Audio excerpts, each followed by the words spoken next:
서울의 하늘은 무채색 잉크를 쏟아부은 듯 어둡게 내려앉아 있었다.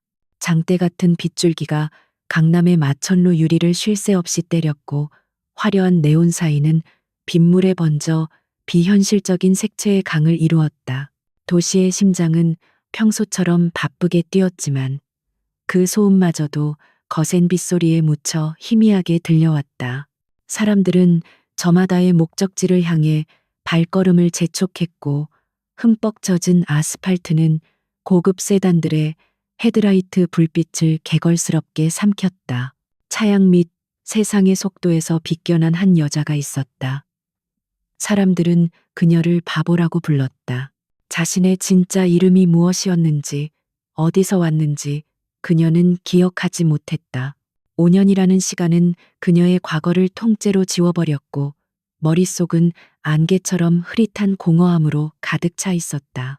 낡고 해진 옷은 비에 젖어 축 늘어졌고, 헝클어진 머리카락은 빗물을 머금고 뺨에 달라붙었지만, 그녀의 눈빛만은 텅 빈 하늘과 달리 이상하리만치 맑고 고요했다. 그녀의 시선은 도로 위 빗속에 갇힌 검은색 세단 한 대에 머물렀다. 그 차는 주변의 다른 차들과는 다른 위압감을 풍겼다. JH그룹의 총수 강태준이 타고 있는 차였다. 그는 블루투스 이어폰 너머로 들려오는 보고에 짧게 대답하며 미간을 찌푸렸다. 수천억이 오가는 계약도 그의 표정 하나 바꾸지 못하는 얼음처럼 차가운 남자였다. 그의 관심은 오직 성과와 결과에만 있었다. 뒷좌석에는 그의 세상과도 같은 두 아이, 준우와 서연이 앉아 있었다.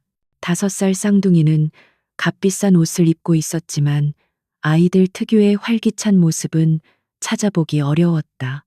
아이들은 차창 밖으로 쏟아지는 비를 무표정하게 바라보고 있었다. 아빠는 늘 바빴고 자신들을 엄마라고 부르라고 강요하는 최유라라는 여자는 차갑고 낯설었다. 아이들의 작은 세상은 화려했지만 외로웠다. 그때였다. 준우가 손에 들고 있던 작은 로봇 장난감을 놓쳤다. 장난감은 대굴대굴 굴러 운전석 아래로 사라졌다.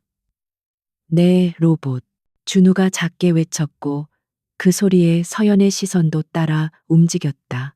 마침 운전기사가 잠시 서류를 전달하기 위해 문을 살짝 열었고, 그 찰나의 순간을 아이들은 놓치지 않았다. 답답한 차 안의 공기를 견디지 못한 아이들은 약속이라도 한 듯이 열린 문틈으로 빠져나갔다. 준우야, 서연아. 강태준이 놀라 소리쳤지만 그의 목소리는 빗소리와 경적 소리에 파묻혔다. 아이들은 장난감을 줍기 위해 차도 위로 아장아장 걸어나갔다. 그 순간 신호를 무시하고 달려오던 오토바이 한 대가 빗길에 미끄러지며 아이들을 향해 돌진하고 있었다. 칠흑 같은 아스팔트 위 두 작은 생명이 속수무책으로 위험에 노출된 절체절명의 순간이었다. 모든 것이 느리게 보였다. 행인들의 비명, 오토바이의 날카로운 엔진음, 그리고 절망으로 얼어붙은 강태준의 얼굴.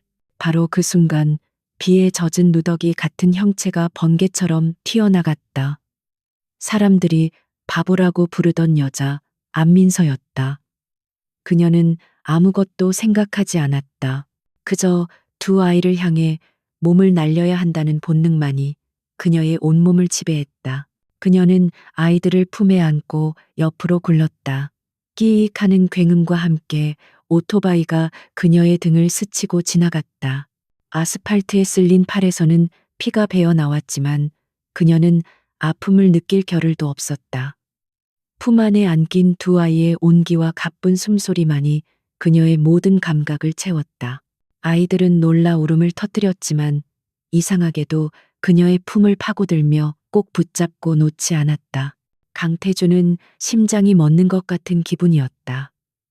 한순간에 벌어진 지옥 같은 상황과 그 지옥 속에서 기적처럼 나타난 그녀의 모습이 그의 눈에 각인되었다. 그는 차에서 뛰쳐나와 아이들에게 달려갔다. 준우야, 서연아, 괜찮아. 그는 아이들을 살폈지만 아이들은 낯선 여자의 품에서 떨어지려 하지 않았다. 오히려 아빠의 목소리보다 그녀의 심장 소리에 안정감을 느끼는 듯했다. 괜찮습니까? 강태주는 거친 숨을 몰아쉬며 물었다. 그의 목소리에는 평소의 냉정함 대신 다급함과 진심 어린 감사가 묻어났다. 민서는 고개를 들어 그를 바라보았다. 남자의 얼굴은 낯설었지만 그의 눈에 비친 두 아이의 모습은 이상하게도 낯설지 않았다. 마치 아주 오랫동안 알고 지낸 것처럼 가슴 한구석이 아릿하게 저려왔다. 아이들은 무사해야 해요. 그녀는 자기도 모르게 중얼거렸다. 그때였다. 요란한 경적 소리와 함께 다른 차 한 대가 멈춰서고 화려하게 차려입은 최유라가 비명을 지르며 차에서 내렸다. 그녀는 JH그룹의 파트너사 딸이자 강태준의 곁에서 쌍둥이의 엄마 행세를 하고 있는 여자였다. 어머, 세상에, 애들아, 이게 무슨 짓이야. 흙탕물 다 튀었잖아. 그녀는 아이들의 안전보다 더러워진 옷을 먼저 걱정했다. 최유라는 경멸과 혐오가 가득한 눈으로 민서를 쏘아보았다. 당신 뭐야? 어디서 이런 거지가 감히 우리 애들 몸에 손을 대. 그녀는 아이들을 민서의 품에서 억지로 떼어내려 했다. 하지만 아이들은 울면서 민서의 옷자락을 더욱 세게 붙잡았다. 서연의 작은 입에서 싫어. 이 아줌마가 좋아. 라는 말이 새어나왔다. 그 순간 강태준의 눈빛이 차갑게 가라앉았다. 그는 모든 것을 보고 있었다. 아이들을 구하기 위해 망설임 없이 몸을 던진 초라한 여자와 자신의 체면과 아이들의 옷만을 걱정하는 약혼녀의 모습을, 그리고 무엇보다 자신보다도 낯선 거지 여자를 따르는 아이들의 모습을. 그의 머릿속에서 무언가 불협화음을 내기 시작했다. 지난 5년간 그가 진실이라고 믿어왔던 모든 것들에 대한 미세한 균열이었다. 최유라는 아이들이 말을 듣지 않자 더욱 신경질적으로 소리쳤다. 그녀의 가식적인 상냥함 뒤에 숨겨진 차가운 본성이 찰나의 순간 드러났다. 그 모습을 놓치지 않은 강태주는 낮은 목소리로 그녀를 제지했다. 그만해. 그의 목소리는 비에 젖어 더욱 차갑게 울렸다. 그는 민서를 향해 다시 고개를 돌렸다. 일단 병원으로 갑시다. 다친 곳을 치료해야 합니다. 민서는 고개를 저었다. 그녀는 병원이라는 단어가 낯설고 두려웠다. 그리고 무엇보다 이 남자와 그의 가족이라는 화려한 세상에 엮이고 싶지 않았다. 괜찮아요. 정말 괜찮아요. 그녀는 몸을 일으켜 절뚝이며 자리를 피하려 했다. 하지만 아이들을 구하며 부딪힌 어깨의 통증이 심상치 않았다. 그녀는 비틀거리다 결국 정신을 잃고 쓰러졌다.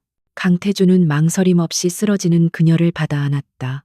그의 값비싼 수트는 순식간에 흙탕물과 빗물로 더러워졌지만 그는 아랑곳하지 않았다.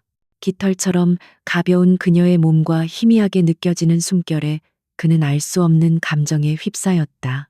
그저 목숨을 구해준 것에 대한 감사함이라고 하기에는 너무나도 복잡하고 깊은 감정이었다. 그는 비서에게 짧게 명령했다. 가장 가까운 우리 병원 VIP실로 옮겨. 최유라는 믿을 수 없다는 표정으로 그 광경을 바라보았다.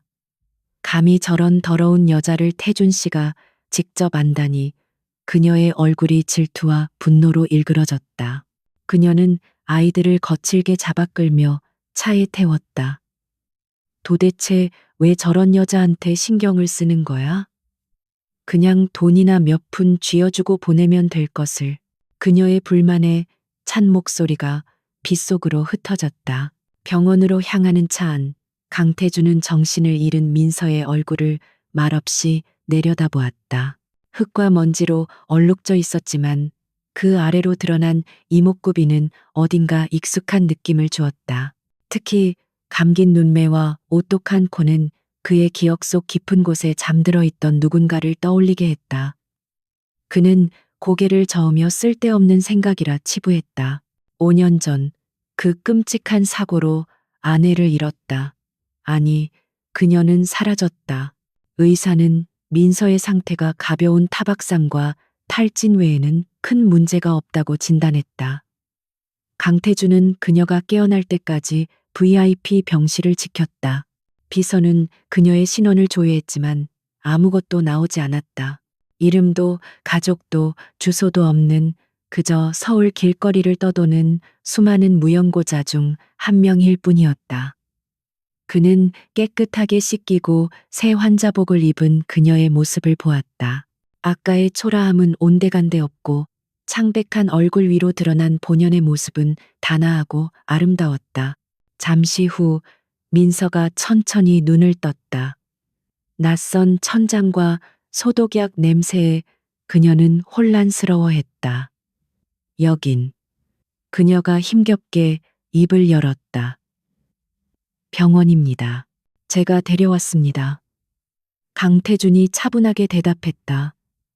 그는 그녀에게 수표책을 꺼내 보이며 말했다. 아이들을 구해준 보답입니다. 원하는 액수를 적으세요. 집을 구하든 뭘 하든 평생 편하게 살 수 있을 겁니다. 그것이 그가 할 수 있는 최선의 그리고 가장 합리적인 보상 방식이었다. 그는 감정적인 관계를 맺는데 서툴렀고 모든 가치를 돈으로 환산하는데 익숙했다. 하지만 민서는 수표를 쳐다보지도 않았다. 그녀는 그저 그의 눈을 똑바로 바라보며 물었다. 아이들은요? 그 아이들은 괜찮아요? 그녀의 목소리는 떨리고 있었지만 그 안에는 오직 아이들을 향한 순수한 걱정만이 담겨 있었다. 그 순간 강태주는 말문이 막혔다. 돈이나 보상을 요구할 것이라는 예상과는 전혀 다른 반응이었다. 그녀의 맑은 눈동자 앞에서 그의 수표는 한낱 종이 조각처럼 초라하게 느껴졌다. 그는 처음으로 자신의 방식이 틀렸을지도 모른다고 생각했다. 이 여자는 돈으로 살 수 없는 무언가를 가지고 있었다. 그는 자신도 모르게 다른 제안을 하고 있었다. 아이들이 당신을 많이 따릅니다. 혹시 괜찮다면 한편 강태준의 저택에서는 최유라가 분노에 차 서성이고 있었다. 그녀는 하인들에게 신경질을 부리며 그 거지 여자가 어디까지 회장님의 호의를 얻어낼지 불안해했다. 그녀는 5년 동안 공들여 쌓아온 자신의 자리가 위협받는 것을 느꼈다. 그 여자의 눈빛, 그리고 아이들이 그 여자를 따르던 모습이 뇌리에서 떠나지 않았다. 최유라는 절대로 자신의 것을 빼앗길 수 없었다. 그녀는 서둘러 누군가에게 전화를 걸었다. 그 여자에 대해 좀 알아봐줘. 아주 조용히 아무도 모르게 병실 안 민서는 강태준의 제안을 들으며 혼란에 빠졌다. 그와 아이들 곁으로 가라니 상상도 해본 적 없는 일이었다. 하지만 이상하게도 마음 한구석에서는 강한 끌림을 느꼈다. 두 아이의 얼굴이 눈앞에 어른거렸다. 그 작은 손의 온기와 그녀를 바라보던 애틋한 눈빛이 그녀의 발목을 붙잡았다. 잃어버린 기억의 공백 속에서 그녀는 처음으로 무언가를 강렬하게 원하고 있었다. 그것이 운명의 거대한 소용돌이, 속으로 스스로 걸어 들어가는 것임을 알지 못한 채였다. 빗줄기는 여전히 창밖을 세차게 때리고 있었다. 강태준의 차는 빗속을 미끄러지듯 달려 서울에서 가장 부유하고 은밀한 동네인 평창동으로 향했다. 와이퍼가 쉴 새 없이 창문을 닦아냈지만 안민서의 눈에 비친 세상은 여전히 흐릿했다. 조금 전까지 머물렀던 병원의 하얀 벽과 지금 달리고 있는 이질적인 풍경 사이에서 그녀는 길을 잃은 아이처럼 불안했다. 이 남자는 왜 자신을 집으로 데려가는 것일까? 그의 제안은 파격적이었지만 동시에 이해할 수 없는 것이었다. 그녀는 흘깃 옆자리의 남자를 훔쳐보았다. 그는 운전에만 집중하고 있었지만 단단히 담은 입술과 날카로운 턱선에서 범접할 수 없는 위압감이 느껴졌다. 하지만 이상하게도 두렵지는 않았다. 오히려 그의 차가운 침묵 속에서 알 수 없는 안정감이 느껴졌다. 마치 아주 오래전부터 익숙했던 공기처럼 그녀의 혼란스러운 마음을 차분하게 가라앉히는 무언가가 있었다. 차가 거대한 철문 앞에 멈춰 섰다. 문은 소리 없이 열리며 잘 가꿔졌지만 어딘지 모르게 생기가 없는 정원을 드러냈다. 정원 끝에는 현대적인 디자인의 거대한 저택이 서 있었다. 마치 예술 작품처럼 완벽했지만 사람이 사는 집 특유의 따뜻함은 전혀 느껴지지 않는 차가운 요새 같은 곳이었다. 민서는 자신도 모르게 마른 침을 삼켰다. 그녀가 살아온 세상과는 너무나도 다른 곳이었다.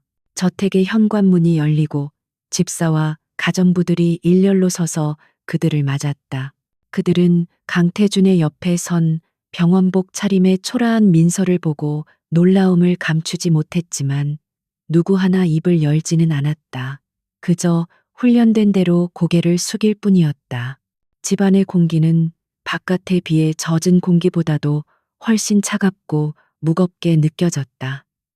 모든 것이 완벽하게 정돈되어 있었지만 그 완벽함이 오히려 숨을 막히게 했다. 태준 씨, 도대체 이게 무슨 경우예요? 날카로운 목소리가 대리석 바닥을 울리며 다가왔다. 최유라였다. 그녀는 마치 이 집의 안주인인 양팔짱을 끼고 서서 분노와 경멸이 뒤섞인 눈으로 민서를 쏘아보았다. 병원에서 치료받고 돈을 줬으면 됐잖아요. 왜 이런 여자를 여기까지 끌어들인 거예요? 그녀의 목소리에는 민서의 존재 자체를 부정하는 듯한 혐오감이 가득했다. 강태준은 표정 하나 바꾸지 않고 대답했다. 이분은 여기서 지내게 될 거야. 아이들의 보모로. 그의 선언은 폭탄과도 같았다. 최유라의 얼굴은 경악으로 하얗게 질렸다. 보모요? 길거리에서 데려온 거지를요? 제정신이에요? 아이들 교육에도 안 좋고 우리 집안 체면은 어떡하고요? 당장 내보내요.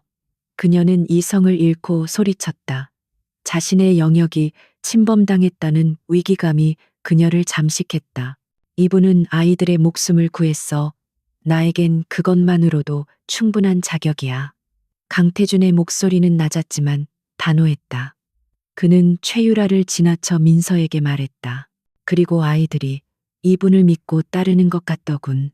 그 말은 최유라의 심장을 꿰뚫는 비수와도 같았다. 지난 몇 년간 아무리 노력해도 아이들의 마음을 얻지 못했던 자신의 실패를 확인사사라는 말이었기 때문이다. 바로 그때였다. 2층에서 작은 발소리가 들리더니 준우와 서연이 계단 위로 고개를 내밀었다. 아이들은 거실에 팽팽한 긴장감을 감지하고 주춤거렸다. 그러다 민서를 발견한 순간 아이들의 얼굴에 화색이 돌았다. 아줌마다. 서연이 기쁜 목소리로 외치며 계단을 달려내려왔다. 준우도 망설임 없이 그 뒤를 따랐다. 아이들은 최유라는 거들떠보지도 않고 곧장 민서에게 달려갔다. 서연은 민서의 다리를 꼭 끌어안았고 준우는 수줍게 자신이 아끼는 공룡 피규어를 그녀의 손에 쥐어주었다. 아이들의 순수한 애정 표현 앞에서 어른들의 모든 갈등과 계산은 무의미해졌다.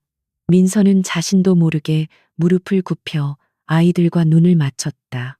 가슴속 깊은 곳에서 뜨거운 무언가가 울컥 솟아올랐다. 잃어버린 기억의 빈자리를 채우는 듯한 애틋하고도 벅찬 감정이었다. 최유라는 그 광경을 망연자실하게 바라보았다.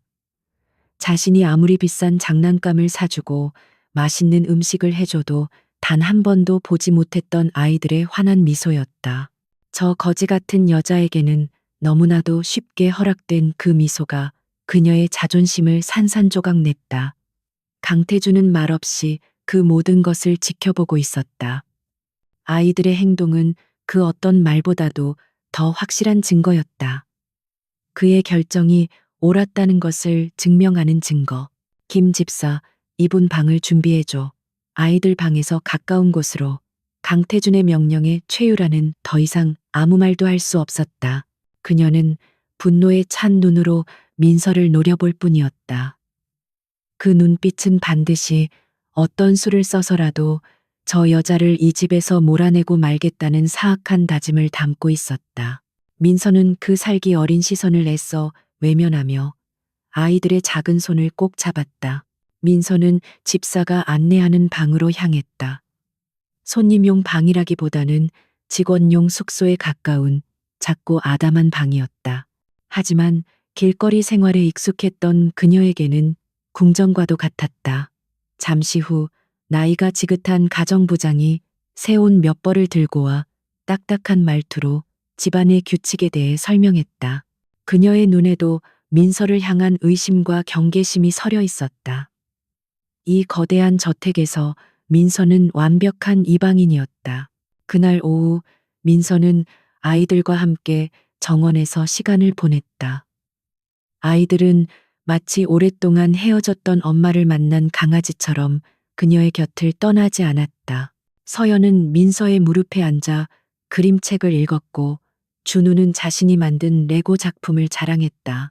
민서는 아이들과 함께 웃고 이야기하며 지난 5년간 단 한 번도 느껴보지 못했던 평온함과 행복감을 느꼈다.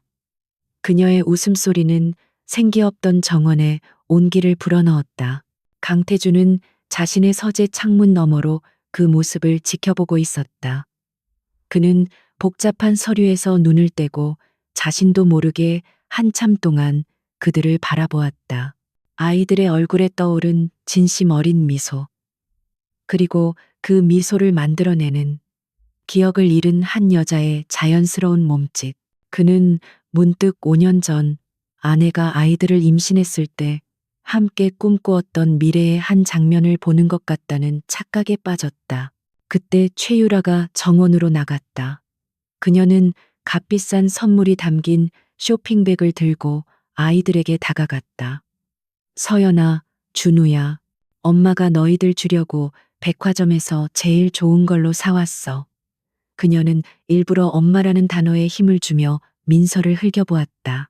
하지만 아이들은 그녀의 선물에는 별다른 관심을 보이지 않았다. 아이들의 미소는 사라졌고 얼굴에는 경계심이 어렸다. 준우는 민서의 등 뒤로 숨었고 서연은 고개를 돌려버렸다. 순식간에 정원의 분위기는 다시 차갑게 얼어붙었다. 최유라는 당황하며 아이들의 이름을 불렀지만 아이들은 굳게 입을 다물었다. 그 명백한 거부의 의사. 강태준은 그 모든 것을 똑똑히 보았다. 아이들의 진심이 어디를 향하고 있는지 너무나도 명확하게 드러나는 순간이었다. 그동안 그는 최유라가 아이들에게 좋은 엄마가 되어주지 못하는 것을 그저 그녀가 서툴기 때문이라고 생각했다. 아이들이 엄마를 잃은 상처 때문에 마음을 열지 못하는 것이라고 애써 합리화했다. 하지만 오늘 그는 자신의 생각이 틀렸을 수도 있다는 것을 깨달았다. 문제는 아이들이나 최유라의 서투름이 아닐지도 모른다. 어쩌면 그들 사이에는 처음부터 존재하지 않았던 근본적인 무언가가 빠져 있었던 것이다. 그날 밤 저택의 모든 불이 꺼지고 깊은 정적이 찾아왔다. 강태준은 서재에 홀로 앉아 위스키 잔을 기울였다. 그의 책상 위에는 사진 한 장이 놓여 있었다. 5년 전 아내와 함께 찍은 사진이었다. 사진 속 여자는 환하게 웃고 있었지만 강태준은 그 미소가 낯설게 느껴졌다. 그는 자리에서 일어나 창가로 다가갔다. 그의 시선은 직원들이 머무는 별채의 작은 방, 불이 켜져 있는 민서의 방을 향했다. 그는 오늘 하루 동안 벌어진 일들을 되짚어 보았다. 아이들을 구하던 그녀의 필사적인 몸짓, 돈보다 아이들의 안부를 먼저 묻던 순수한 눈빛, 그리고 아이들과 있을 때 자연스럽게 흘러나오던 따뜻한 미소, 모든 것이 그의 머릿속을 헤집어 놓았다. 그는 더 이상 이 마음속의 의심과 혼란을 외면할 수 없었다. 진실을 알아야만 했다. 그는 휴대폰을 들어 자신의 오른팔임박 비서에게 전화를 걸었다. 박 비서, 오늘 우리 집에 들어온 여자 안민서, 아니 우리가 바보라고 부르던 그 여자에 대해 다시 알아봐 주게. 아무것도 나오지 않더라도 상관없어. 과거 행적, 주변 인물, 뭐든 좋으니 사소한 것이라도 전부 긁어모아. 그리고 5년 전 그 사고 기록도 다시 한번 검토해. 내가 놓친 것이 있을지도 모르니. 그의 목소리는 그 어느 때보다도 진지하고 무거웠다. 거대한 진실의 문을 여는 첫 번째 열쇠를 돌리는 순간이었다. 강태준의 저택에서의 첫날 밤, 안민서는 낯선 침대에서 깊은 잠을 이루지 못했다. 그녀는 꿈을 꾸었다. 끝없이 펼쳐진 라벤더 밭과 코끝을 스치는 향긋한 바람, 그리고 귓가에 맴도는 다정한 웃음소리. 하지만 그 행복한 풍경 속 인물들의 얼굴은 안개처럼 흐릿하여 알아볼 수 없었다. 꿈에서 깨어났을 때 그녀의 뺨은 이유를 알 수 없는 눈물로 젖어 있었다. 머리는 깨질 듯 아팠고 가슴 한구석에는 커다란 구멍이 뚫린 듯한 상실감이 몰려왔다. 다음 날부터 그녀의 일과는 아이들과 함께 시작되고 끝났다. 아이들은 그녀를 그림자처럼 따라다녔고 그녀는 아이들의 세계에 자연스럽게 스며들었다. 그런데 이상한 일들이 반복되기 시작했다. 아이들의 놀이방을 정리하다가 낡은 동화책 한 권을 발견했을 때 그녀는 책의 다음 페이지에 어떤 그림이 나올지 미리 알고 있는 듯한 기시감에 휩싸였다. 책장을 넘기자 그녀의 생각과 정확히 일치하는 그림이 나타났다. 정원의 온실에 들어섰을 때도 마찬가지였다. 수많은 종류의 꽃들 사이에서 유독 하얀색 프리지어 화분 앞에서 그녀의 발걸음이 멈췄다. 그 향기를 맡는 순간, 아주 행복했던 순간에 감정이 파편처럼 머릿속을 스쳐 지나갔다. 분명 처음 보는 곳이고 처음 맡는 향기인데도 온몸의 세포가 그것을 기억하고 있는 듯한 착각. 그녀는 어지러움을 느끼며 이마를 짚었다. 이런 기이한 감각들은 그녀를 더욱 혼란스럽게 만들었다.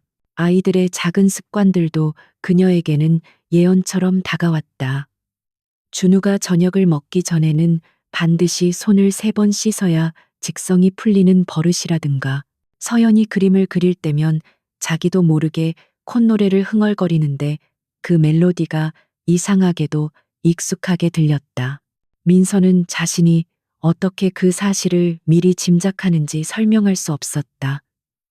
마치 오랫동안 잊고 있던 답안지를 눈앞에 펼쳐놓은 기분이었다. 그녀는 본능적으로 아이들을 돌봤다. 서연이 무릎을 찧어 울음을 터뜨렸을 때 그녀는 자기도 모르게 아이의 등을 특정한 박자로 토닥였다. 그러자 아이는 신기하게도 금방 울음을 그쳤다. 가정부들은 수군거렸다. 아무리 아이들을 잘 다루는 사람이라도 저렇게까지 아이들과 완벽하게 교감할 수는 없다며 그녀에게 무언가 특별한 것이 있다고 생각했다. 그들의 시선은 처음의 경계심에서 점차 경이로움으로 바뀌어 갔다.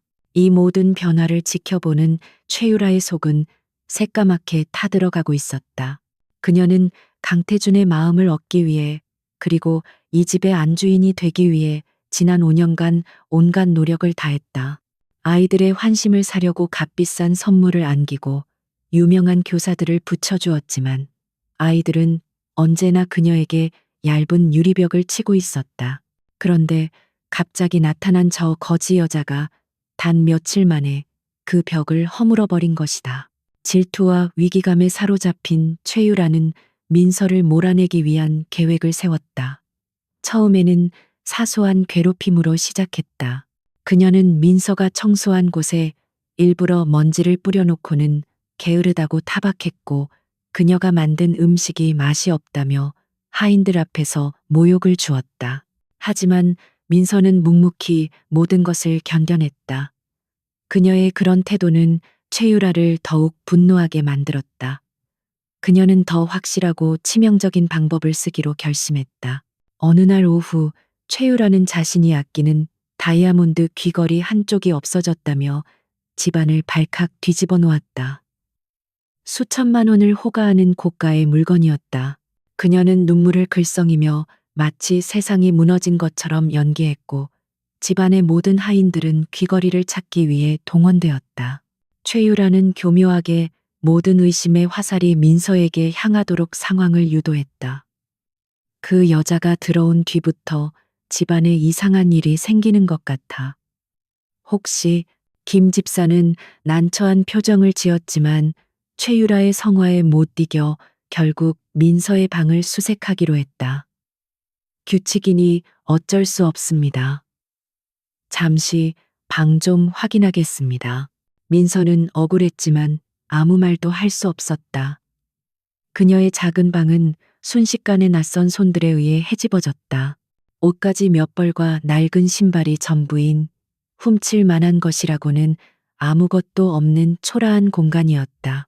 바로 그때 한 하녀가 작은 소리로 외쳤다. 찾았어요. 여기 베개 밑에 있었어요. 그녀의 손에는 최유라의 다이아몬드 귀걸이가 영롱하게 빛나고 있었다. 모든 사람들의 시선이 경멸과 비난이 되어 민서에게 꽂혔다. 최유라는 기다렸다는 듯이 민서의 뺨을 세차게 내리쳤다.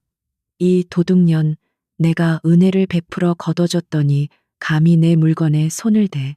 민서는 얻어맞은 뺨을 감싸주며 망연자실하게 서 있었다. 아니라고, 자신은 절대 훔치지 않았다고 소리치고 싶었지만 목소리가 나오지 않았다. 명백한 증거 앞에서 그녀의 모든 항변은 무의미했다. 김 집사는 차가운 목소리로 말했다. 당장 짐 싸서 나가세요. 회장님께는 보고해서 경찰에 넘기도록 하겠습니다. 절망이 그녀의 온몸을 덮쳤다. 다시 차가운 길거리로 어두운 공허함 속으로 돌아가야 한다는 공포가 밀려왔다. 소란스러운 소리에 잠이 깼는지 준우와 서연이 울면서 방으로 달려왔다. 아줌마, 가지 마세요. 아이들은 민서의 다리를 붙잡고 애원했다. 최유라는 아이들을 떼어내며 소리쳤다. 이리 와, 저 여자는 도둑이야. 너희들에게 해를 끼칠 수도 있어. 엄마라는 사람의 입에서 나온 험한 말에 서연은 더 크게 울음을 터뜨렸다. 아이의 울음소리가 민서의 귓가를 파고들었다. 그 순간 민서의 머릿속에서 무언가 툭 하고 끊어지는 소리가 났다. 절망과 슬픔 속에서 아이를 지켜야 한다는 강렬한 본능이 솟아올랐다.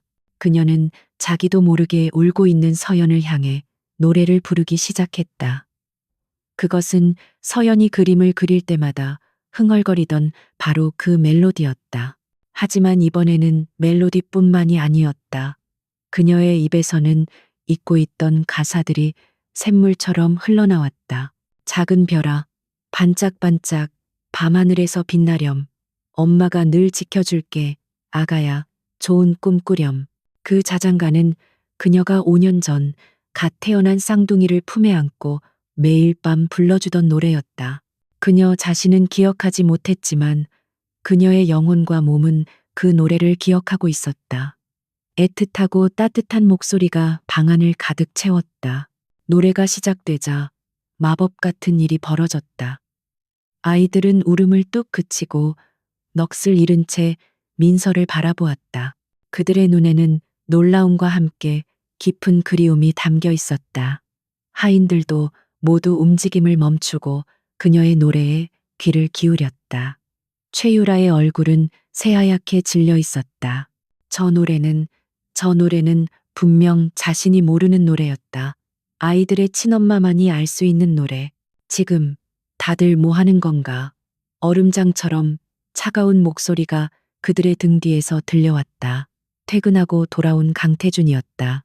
그는 뺨이 부어오른 채 노래를 부르고 있는 민서와 그녀에게 매달려 있는 아이들, 그리고 귀걸이를 든 하녀와 사색이 된 최유라를 차례로 훑어보았다. 방 안의 광경은 그 자체로 하나의 거대한 물음표였다.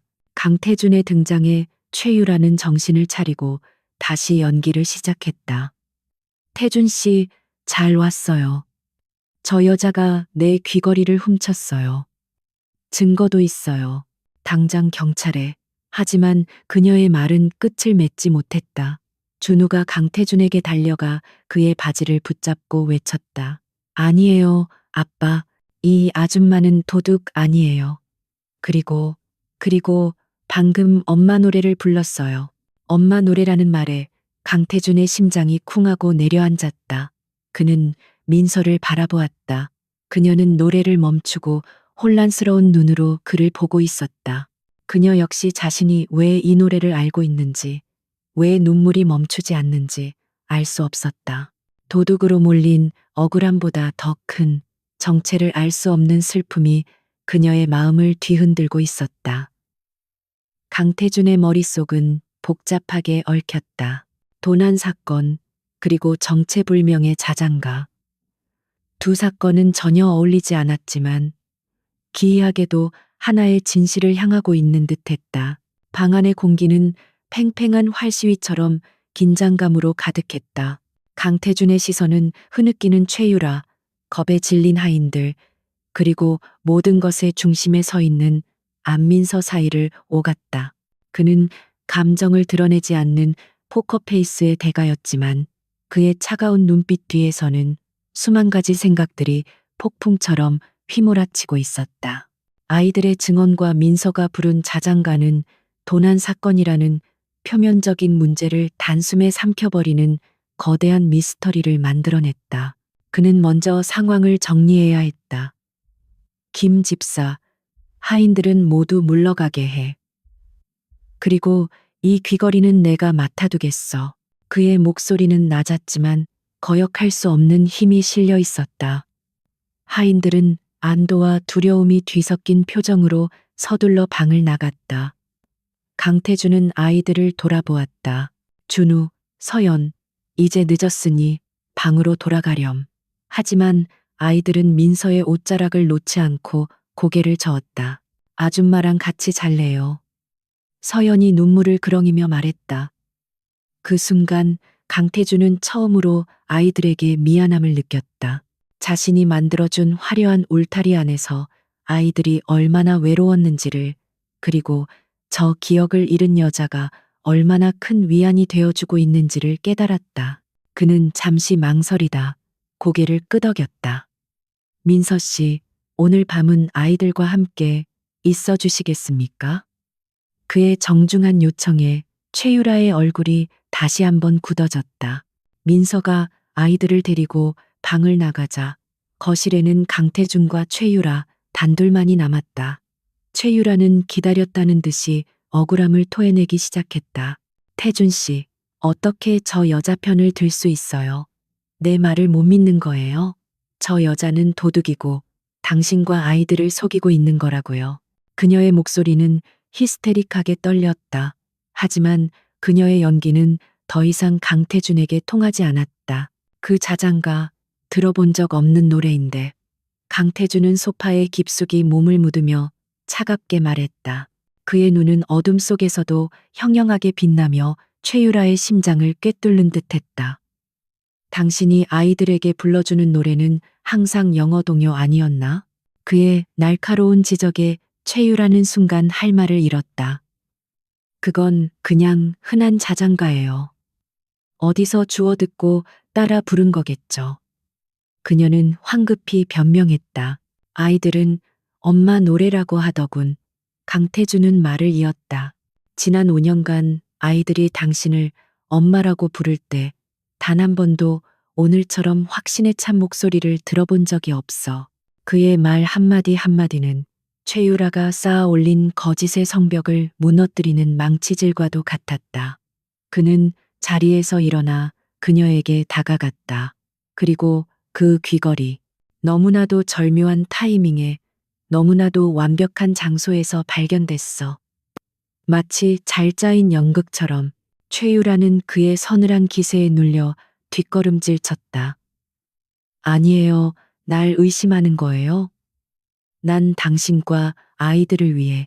그녀는 눈물을 흘리며 감정에 호소하려 했지만 강태준의 눈에는 일말의 동정심도 없었다. 오늘은 그만 돌아가.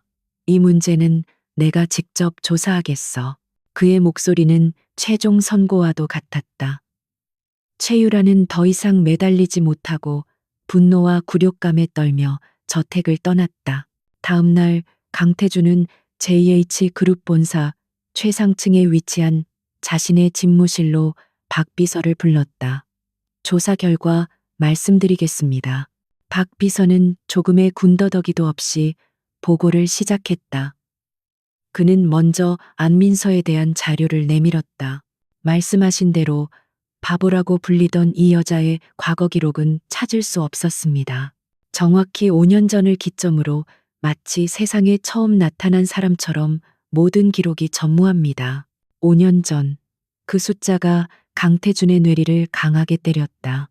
아내가 사고를 당하고 사라졌던 바로 그 시간이었다. 우연이라고 하기에는 너무나도 기이한 일치였다. 계속해 그는 낮은 목소리로 말했다.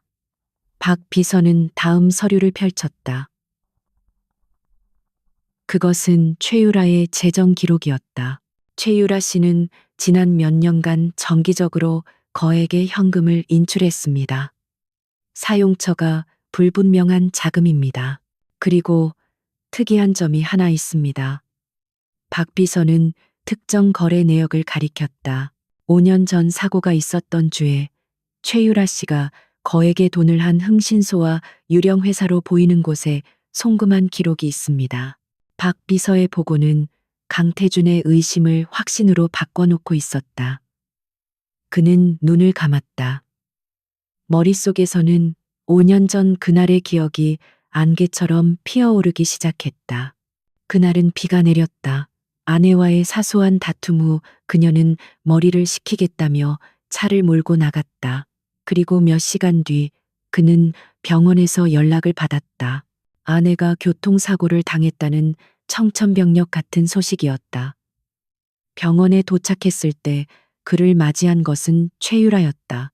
그녀는 자신이 우연히 사고 현장을 지나가다 아내를 발견하고 병원으로 옮겼다고 말했다. 당시 아내는 머리를 심하게 다쳐 기억을 잃은 상태였다. 강태준은 아내의 병실을 지켰다. 하지만 며칠 뒤 아내는 감쪽같이 사라졌다. 병실에는 짧은 쪽지 하나만이 남아 있었다. 더 이상 당신과 함께할 자신이 없어요. 나를 찾지 말아요. 그 쪽지를 그에게 전해준 것도 최유라였다. 그는 아내에게 버림받았다는 충격과 배신감에 이성을 잃었고 쪽지의 진위 여부를 확인할 생각조차 하지 못했다. 그는 최유라의 위로에 기대어 힘든 시간을 견뎠다. 이제 와서 돌이켜보니 모든 것이 의심스러웠다. 왜 하필 최유라가 그 현장에 있었을까? 왜 아내의 행방을 아는 유일한 사람이 그녀였을까? 그리고 왜 그는 아내가 남겼다는 그 쪽지를 직접 보지 못했을까? 모든 퍼즐 조각들이 최유라라는 한 사람을 가리키고 있었다. 그녀가 모든 것을 계획하고 조작했다는 끔찍한 가설이 그의 머릿속에서 형태를 갖추기 시작했다. 회장님, 괜찮으십니까? 박 비서의 목소리가 그를 현실로 되돌려 놓았다. 강태준은 눈을 떴다. 그의 눈에는 이전에는 볼 수 없었던 분노와 결의가 이글거리고 있었다. 박 비서. 지금부터 내 지시를 한치의 오차도 없이 수행하게. 그의 목소리는 강철처럼 단단했다.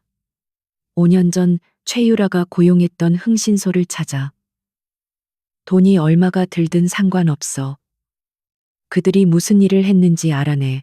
그리고 5년 전 아내의 사고를 담당했던 경찰과 당시 병원 기록, 관련된 모든 인물들을 다시 조사해.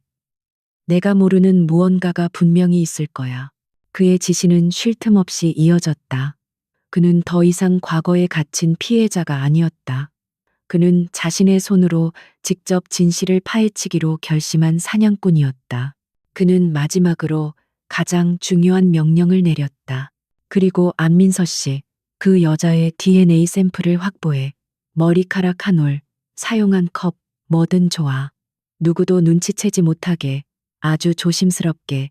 그는 잠시 말을 멈추고 창밖을 바라보았다. 아이들과의 친자 확인 검사를 진행하게, 결과를 가장 빠르게, 그리고 가장 안전하게 나에게 보고해. 그 명령은 거대한 판도라의 상자를 여는 마지막 열쇠였다. 만약 자신의 가설이 사실이라면 그는 지난 5년간 기만과 거짓 속에서 살아온 것이 된다. 그리고 그의 진짜 아내는 모든 기억을 잃은 채 가장 가까운 곳에서 자신을 기다리고 있었던 것이다. 그는 진실이 가져올 후폭풍을 각오해야 했다. 귀걸이 소동이 강태준의 개입으로 일단락된 후 저택에는 폭풍 전야와 같은 위태로운 평화가 찾아왔다. 최유라는 며칠간 저택의 모습을 드러내지 않았고 덕분에 안민서는 온전히 아이들과 시간을 보낼 수 있었다. 그녀는 이제 더 이상 어색한 손님이 아니었다. 아이들에게 책을 읽어주고 함께 그림을 그리고 정원에서 흙장난을 하며 웃는 그녀의 모습은 이 차가운 저택에 아주 오랜만에 돌아온 온기 그 자체였다. 하인들의 태도도 눈에 띄게 부드러워졌다. 처음의 의심과 경계심은 존중과 호기심으로 바뀌었다. 특히 아이들을 돌보는 일에 있어서만큼은 모두가 그녀의 방식을 전적으로 신뢰했다. 그녀는 아이들이 무엇을 원하는지, 언제 졸려하는지, 어떤 음식을 좋아하는지를 말하지 않아도 알고 있었다. 그것은 학습된 기술이 아닌 몸에 밴 본능과도 같았다. 민서 자신도 그런 자신의 모습이 낯설면서도 편안했다. 그러던 어느 맑은 날 오후 김 집사가 민서에게 조심스럽게 부탁을 해왔다. 민서 씨, 혹시 시간이 괜찮다면 별채 창고 정리를 좀 도와줄 수 있겠습니까? 오랫동안 사용하지 않던 물건들이라 손이 많이 필요해서요. 민서는 기꺼이 고개를 끄덕였다. 아이들이 낮잠을 자는 동안 무언가 할 일이 생긴다는 것이 오히려 반가웠다. 그녀는 아이들의 방문을 살며시 닫고 김 집사를 따라 나섰다. 별채 창고는 저택의 화려함과는 동떨어진 시간이 멈춘 듯한 공간이었다. 뽀얀 먼지가 내려앉은 가구들 위로 햇살이 길게 늘어져 있었고 공기 중에는 묵은 종이와 나무 냄새가 섞여 있었다. 민서는 낡은 천을 걷어내고 상자들을 옮기며 묵묵히 일을 도왔다. 그런데 창고 깊숙한 곳 낡은 요람 옆에 놓인 작은 나무 상자 하나가 유독 그녀의 시선을 사로잡았다. 다른 가구들처럼 먼지가 쌓여 있었지만 왠지 모르게 그 상자만큼은 다른 시간의 결을 가지고 있는 듯했다. 그녀는 홀린 듯이 상자로 다가가 손을 뻗었다. 손가락 끝에 닿는 나무의 감촉이 이상하게도 익숙했다. 그녀는 마른 헝겊으로 상자의 먼지를 닦아냈다. 그러자 상자 뚜껑에 새겨진 작은 그림이 드러났다. 두 마리의 아기 토끼를 품에 안고 있는 어미 토끼의 모습이었다. 심장이 이유 없이 세차게 뛰기 시작했다. 그녀는 떨리는 손으로 상자의 낡은 잠금쇠를 열었다. 상자 안에는 보드라운 벨벳 천 위에 놓인 작고 정교한 오르골이 들어 있었다. 화려한 보석으로 장식되지는 않았지만 오랜 세월의 흔적이 묻어나는 아름다운 물건이었다. 그녀는 무의식적으로 오르골에 태엽을 감았다. 그러자 귓가에 익숙한 맑고 청아한 멜로디가 울려 퍼지기 시작했다. 그것은 그녀가 며칠 전 아이들을 달래기 위해 불렀던 바로 그 자장가였다. 멜로디가 귓가를 파고드는 순간 그녀의 머릿속에서 섬광이 터졌다. 닫혀있던 기억의 문이 강제로 열리는 듯한 격렬한 충격과 함께 생생한 영상들이 눈앞을 스쳐 지나갔다. 따스한 햇살이 들어오는 아기방, 우유와 파우더의 달콤한 냄새, 그리고 자신의 품에 안겨있는 두 개의 작은 생명체. 그녀는 보았다. 자신의 팔에 안겨 새근새근 잠든 갓난아기들을, 한 아이의 포동포동한 뺨에 입을 맞추고 다른 아이의 작은 손가락을 부드럽게 쓰다듬던 자신의 모습을, 그리고 그 행복한 순간을 지켜보며 자신의 어깨를 감싸 안던 한 남자의 단단한 손길과 귓가에 속삭이던 다정한 목소리를 민서야, 우리 아기들, 당신을 꼭 닮았어. 아, 짧은 신음과 함께 민서는 그 자리에 주저앉았다. 오르골을 쥔 손이 가늘게 떨렸다. 그것은 완전한 기억의 복원은 아니었다. 하지만 자신의 이름이 안민서라는 것과 자신이 엄마였다는 사실을 부정할 수 없는 감각으로 깨닫는 순간이었다. 잃어버렸던 자신의 일부를 되찾은 기쁨과 그것을 잊고 살아온 세월에 대한 슬픔이 뒤엉켜 뜨거운 눈물이 뺨을 타고 흘러내렸다. 아줌마, 낮잠에서 깬 아이들이 민서를 찾아 창고 안으로 들어왔다. 아이들은 오르골 소리를 듣고 눈물을 흘리며 주저앉아 있는 민서를 발견했다. 왜 울어요? 어디 아파요? 준우가 걱정스러운 얼굴로 물었다.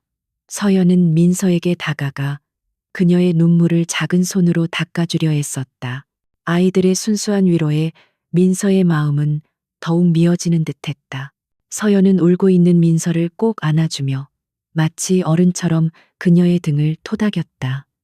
그리고 아이는 아주 자연스럽게 마치 수백 번은 불러본 것처럼 말했다. 엄마, 울지 마세요. 서연이가 있잖아요. 엄마라는 단어. 그것은 의문을 담은 부름이 아니었다. 너무나도 당연하고 확신에 찬 세상에서 가장 따뜻한 단어였다.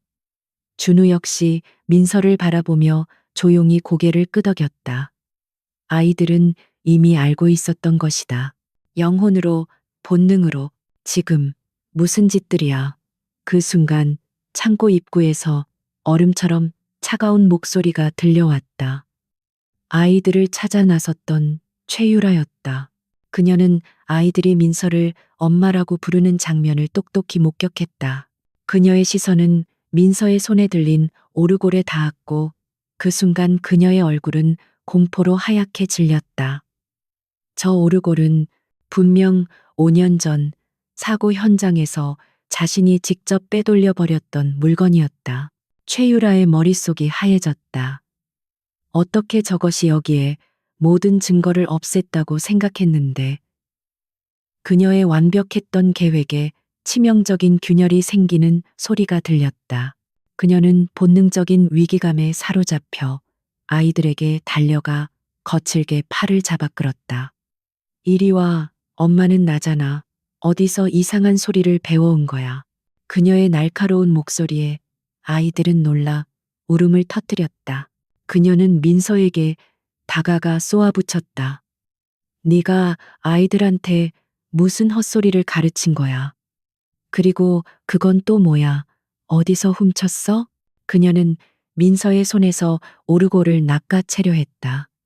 하지만 민서는 무의식적으로 오르골을 품에 끌어안으며 그녀의 손을 피했다. 더 이상 예전의 무력한 바보가 아니었다. 그녀의 눈에는 자신의 소중한 것을 지키려는 어미의 강인한 빛이 서려 있었다. 최유라는 그 눈빛에 압도되어 잠시 주춤했다. 그녀는 이대로는 안 된다는 것을 깨달았다. 안민서의 기억이 돌아오는 것은 시간 문제였다. 저 오르골과 아이들의 반응이 기폭제가 될 것이 분명했다. 그녀는 서둘러 아이들을 끌고 창고를 빠져나왔다. 다시는 저 여자랑 말도 섞지 마, 알았어? 그녀의 으름장에 아이들은 겁에 질려 울기만 할 뿐이었다. 자신의 방으로 돌아온 최유라는 거울 앞에 섰다. 거울에 비친 자신의 얼굴은 공포와 분노로 흉하게 일그러져 있었다. 지난 5년간 공들여 쌓아온 탑이 모래성처럼 무너져 내리고 있었다. 그녀는 더 이상 시간을 끌 수 없었다. 사소한 괴롭힘이나 함정 따위로는 저 여자를 막을 수 없다. 더 확실하고 더 영구적인 방법이 필요했다. 그녀는 떨리는 손으로 휴대폰을 들어 누군가에게 전화를 걸었다.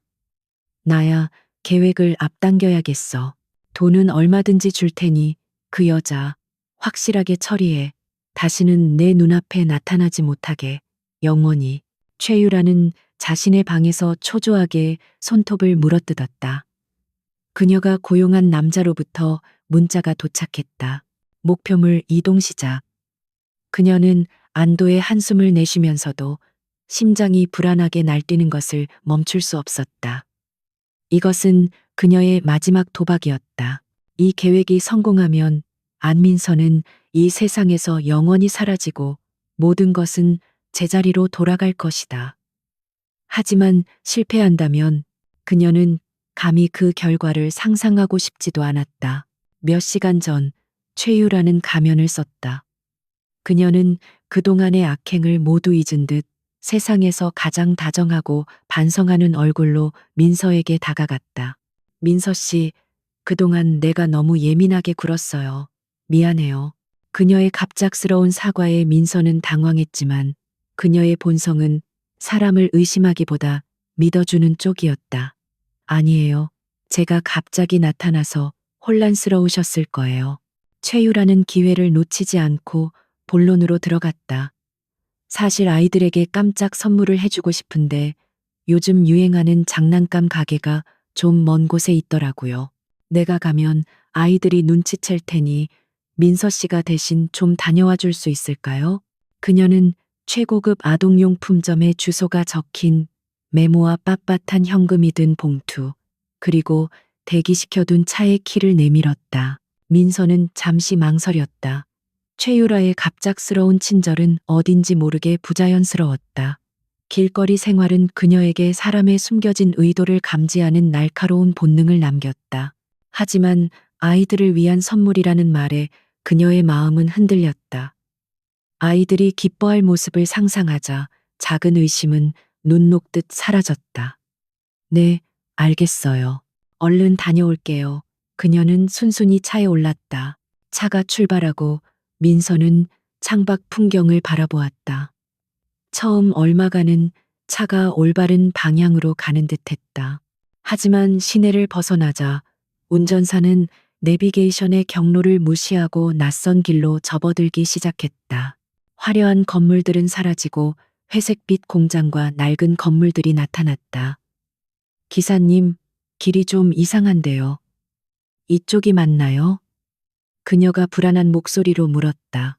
운전사는 백미러로 그녀를 한번 쓱 쳐다보더니 아무 대답도 하지 않았다. 그 순간 민서는 무언가 잘못되었다는 것을 직감했다. 그녀는 서둘러 차문 손잡이를 잡아당겼지만 문은 굳게 잠겨 있었다. 차가운 공포가 등골을 타고 흘렀다. 차, 세워주세요. 당장 세워요. 그녀가 소리쳤지만 차는 속도를 줄이기는커녕 더욱 거칠게 달릴 뿐이었다. 공포가 극에 달한 순간 이상한 일이 벌어졌다. 그녀의 머릿속이 갑자기 차갑게 식으며 놀라울 정도의 평온함이 찾아왔다. 울고 소리치는 대신 그녀의 뇌는 생존을 위한 계산을 시작했다. 그녀는 운전사의 얼굴, 차종과 번호판, 그리고 창밖으로 빠르게 스쳐 지나가는 풍경의 특징들을 하나하나 기억 속에 새겼다. 이것은 겁에 질린 바보의 반응이 아니었다. 위기 상황에 단련된 자의 본능적인 대처였다. 같은 시각 강태주는 박 비서로부터 긴급 보고를 받고 있었다. 찾아냈습니다. 5년 전 최유라 씨가 고용한 흥신소 직원을요. 박 비서는 법적 처벌을 면제해 준다는 조건으로 받아낸 진술서를 내밀었다. 진술서의 내용은 충격적이었다. 그는 최유라에게서 거액의 돈을 받고 사고를 당한 안민서가 병원에서 스스로 도망친 것처럼 꾸미고 거짓 흔적을 만드는 일을 처리했다고 자백했다. 강태준의 주먹이 분노로 하얗게 떨렸다. 그의 끔찍한 의심이 사실로 확인되는 순간이었다. 최유라는 지금 어디에 있지? 그가 으르렁거리듯 물었다. 자택에 있습니다. 그런데 조금 전 회장님 댁에서 나온 차량의 움직임이 이상합니다.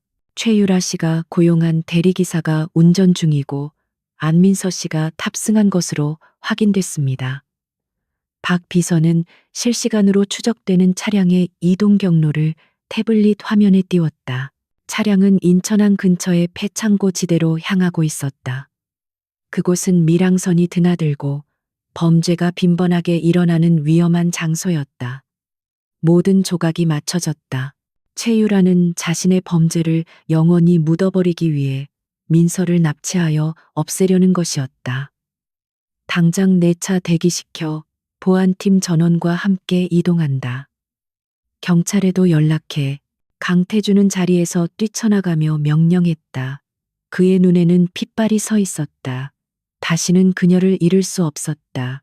차가 멈춘 곳은 인적이 끊긴 폐창고 앞이었다. 운전사와 다른 남자 한 명이 차에서 내려 민서가 있는 뒷문을 열었다. 얌전히 내리는 게 좋을 거야. 괜히 저항해서 험한 꼴 보지 말고, 남자가 위협적으로 말했다. 하지만 민서는 순순히 끌려 나가지 않았다. 그녀는 차에서 내리는 척 하다가 갑자기 문을 남자의 얼굴을 향해 힘껏 밀어버렸다. 아, 남자가 비명을 지르며 뒤로 나자빠졌다. 그 틈을 타 민서는 차에서 뛰쳐나와 미친 듯이 달리기 시작했다. 전연잡아 남자들이 욕설을 내뱉으며 그녀의 뒤를 쫓았다. 그녀는 녹슨 컨테이너 박스들과 폐자재들 사이를 아슬아슬하게 달려나갔다.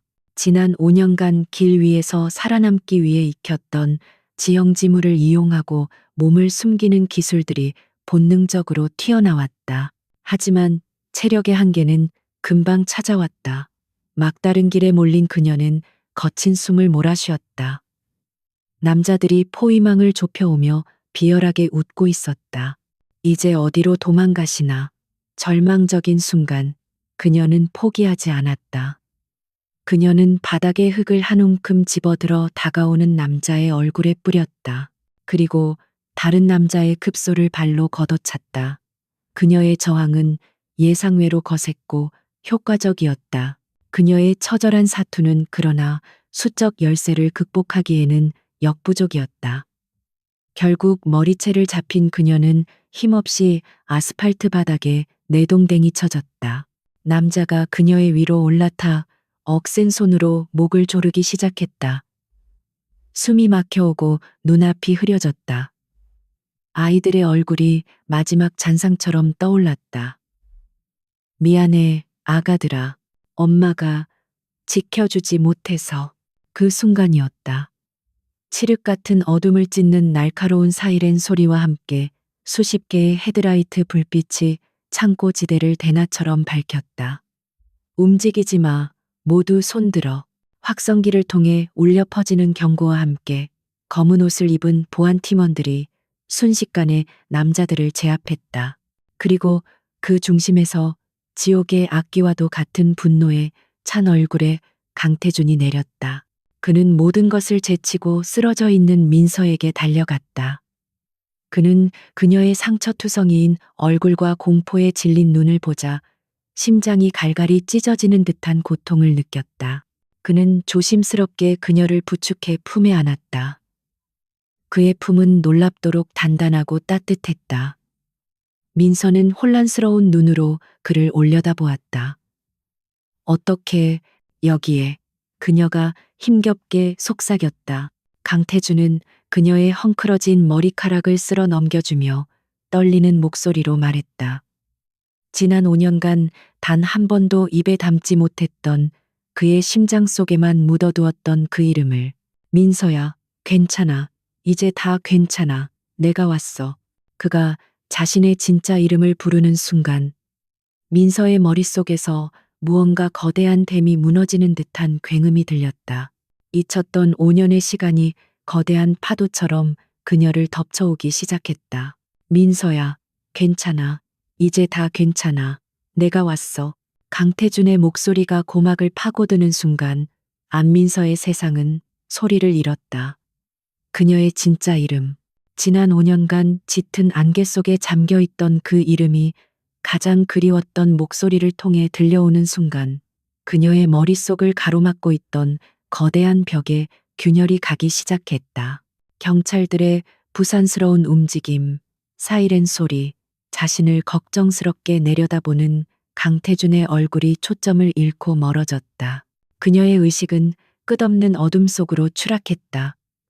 그리고 그 어둠 속에서 잊혔던 기억의 파편들이 별처럼 떠오르기 시작했다. 처음에는 의미를 알 수 없는 이미지와 소리의 나열이었다. 따스한 봄날 벚꽃 잎이 흩날리던 대학 캠퍼스의 웃음소리, 네 번째 손가락에 끼워지던 반지의 차가운 감촉, 두 줄이 선명하게 그어진 임신 테스트기를 보고 터뜨렸던 기쁨의 환호성, 모든 것이 뒤섞여 혼란스럽게 명멸했다. 그러다 하나의 장면이 선명하게 떠올랐다. JH그룹의 신제품 발표 회장이었다. 발표자로 나선 젊은 본부장, 강태준의 지적이고 자신감 넘치는 모습에 그녀는 첫눈에 반했다. 기자의 신분으로 그에게 다가갔던 첫 만남, 날카로운 질문을 던지는 그녀를 흥미롭게 바라보던 그의 눈빛. 그렇게 시작된 그들의 인연은 불꽃처럼 타올랐다. 기억은 강물처럼 흘러갔다. 남산타워에서 어설프게 청혼하던 그의 모습에 웃음을 터뜨렸던 날, 순백의 웨딩드레스를 입고 그의 손을 잡고 버진로드를 걷던 순간의 벅찬 감동, 사소한 일로 다투고 금세 서로를 끌어안고 화해하며 더 단단해졌던 수많은 밤들, 그녀는 그저 그의 아내가 아니었다. 때로는 가장 날카로운 비평가였고, 때로는 가장 든든한 동료였으며 그의 유일한 안식처였다. 그리고 그녀의 인생을 송두리째 바꿔놓은 가장 눈부신 기억이 떠올랐다. 자신의 뱃속에서 두 개의 심장이 뛰고 있다는 사실을 알게 된 순간, 세상의 모든 것을 다 가진 듯한 충만함 속에서 아이들을 기다리던 10달의 시간, 길고 긴 산꽃 끝에 우렁찬 울음소리와 함께 세상에 나온 두 아이를 처음 품에 안았을 때 그녀는 비로소 완전한 존재가 되었음을 느꼈다. 준우와 서연, 그녀가 직접 지어준 아이들의 이름이 심장을 울렸다.